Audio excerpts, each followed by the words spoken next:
నమస్కారం ETV news కు స్వాగతం ముందుగా ప్రధానాంశాలు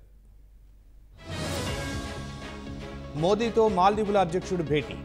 ద్వైపాక్షిక బంధం బలోపేతంపై చర్చ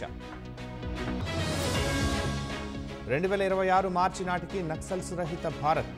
మావోలు మానవ హక్కుల ఉల్లంఘనదారులన్న అమిత్ షా హర్యానా జమ్మూ కశ్మీర్ ఫలితాలు రేపే ఓట్ల లెక్కింపు కేంద్రాల వద్ద భద్రత కట్టుదిట్టం వైద్యురాలి హత్యాచారం ఘటనపై సిబిఐ ఛార్జ్షీట్ ప్రధాన నిందితుడిగా సంజయ్ రాయ్ అమెరికా శాస్త్రవేత్తలకు వైద్య శాస్త్రంలో నోబెల్ మైక్రో ఆర్ఎన్ఏ ఆవిష్కరణకు దక్కిన పురస్కారం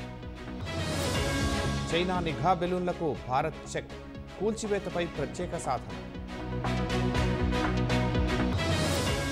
ఇజ్రాయెల్ హెజ్బొల్లా పరస్పర దాడులు 10 మంది అగ్నిమాపక సిబ్బంది మృతి